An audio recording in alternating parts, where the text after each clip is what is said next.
महाराणा प्रताप ने कभी मुगलों की पराधीनता स्वीकार नहीं की और अकबर जैसे शासक को नाको चने चबवा दिए। महाराणा प्रताप का इतिहास इस बात का गवाह है कि भारत माता ने ऐसे अनेक वीरों को जन्म दिया है जिन्होंने मरते दम तक अपने देश की रक्षा की है। महाराणा प्रताप का नाम भारत में जन्म लेने वाले शूरवीरों में सबसे ऊपर आता है। महाराणा प्रताप ने जीवन भर संघर्ष किया और सालों तक जंगलों में रहकर जीवन व्यतीत किया, घास की रोटियां खाई और गुफा में सोए, लेकिन मुगलों की पराधीनता कभी स्वीकार नहीं की। महाराणा को वीरता और स्वाभिमान की प्रतिमूर्ति माना जाता है। उन्होंने आखिरी सांस तक मेवाड़ की रक्षा की। महाराणा की बहादुरी को देखकर उनका सबसे बड़ा दुश्मन अकबर भी उनका कायल हो गया था। महाराणा का जन्म 9 मई सन 1540 को मेवाड़ के कुंभलगढ़ दुर्ग में हुआ था। महाराणा की माता का नाम जयवंताबाई और पिता का नाम उदय सिंह था। महाराणा के बचपन का नाम कीका था। आगे चलकर महाराणा को मेवाड़ का साम्राज्य सौंप दिया गया। महाराणा का सबसे बड़ा दुश्मन अकबर। उन दिनों अकबर मुगल साम्राज्य का शासक था। अकबर उस समय सबसे शक्तिशाली सम्राट भी था। अकबर के आगे कई राजपूत राजा पहले ही घुटने टेक चुके थे, इसलिए अकबर अपनी मुगल सेना को अजेय मानता था। अकबर पूरे भारत पर राज करना चाहता था, इसलिए उसने कई राजपूत राजाओं को हराकर उनका राज्य हथिया लिया, तो वहीं कई राजाओं ने मुगल सेना के डर से आत्मसमर्पण कर दिए। अकबर ने महाराणा प्रताप को भी 6 बार संधि वार्ता का प्रस्ताव भेजा था, लेकिन महाराणा ने अकबर के आगे झुकने से मना कर दिया और महाराणा के पास अकबर की सेना की तुलना में आधे ही सिपाही थे, लेकिन फिर भी उन्होंने अकबर के दांत खट्टे कर दिए।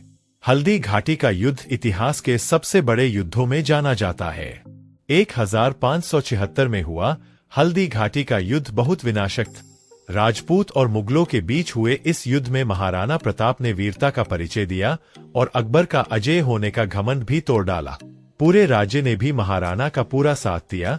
राज्य के महिलाओं और बच्चों ने खाना कम कर दिया ताकि सेना को खाने की कमी न पड़े। महाराणा वीरता से लड़े और मुगलों की सेना को पीछे हटने पर मजबूर कर दिए। महाराणा प्रताप का भाला 81 किलो का था और सीने का कवच 72 किलो का। सामान्य इंसान इतना वजन उठा भी नहीं सकता, लेकिन महाराणा प्रताप भाला, कवच, अपनी ढाल और तलवार कुल मिलाकर 208 किलो वजन लेकर युद्ध के मैदान में जाते थे। महाराणा प्रताप ने घास की रोटी खाकर भी देश की रक्षा की थी। महाराणा प्रताप निहत्थे पर कभी वार नहीं करते थे, इसलिए वो अपने साथ 2 तलवार रखते थे जिससे दुश्मन को भी बराबर का मौका मिले। महाराणा का घोड़ा चेतक हवा की गति से चलता था। एक बार जब महाराणा प्रताप घायल अवस्था में थे, वो चेतक 26 फीट लंबे नाले को भी लांघ गया था। चेतक की वीरता का वर्णन कई किताबों में भी पढ़ने को मिलता है। महाराणा प्रताप की 11 शादियां हुई थी।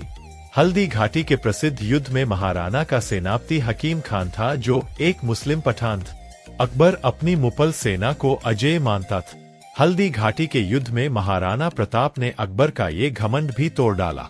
इस युद्ध के बाद अकबर सपने में भी महाराणा से डरने लगा था। स्वयं अकबर भी महाराणा की बहादुरी का लोहा मानता था। इसका जिक्र कई वीर रस की कविताओं में भी मिलता है। अकबर ने 30 वर्षों तक महाराणा प्रताप को हराने का प्रयास किया था, लेकिन हर बार वो असफल रहा था। जब महाराणा प्रताप की मृत्यु हुई तो उनका सबसे बड़ा दुश्मन अकबर भी रो पड़ा था। महाराणा प्रताप की लंबाई 7 फीट 5 इंच थी। अकबर ने महाराणा प्रताप से युद्ध लड़ने से पहले 6 बार संधि करने का न्योता दिया था, लेकिन महाराणा को संधि कबूल नहीं थी।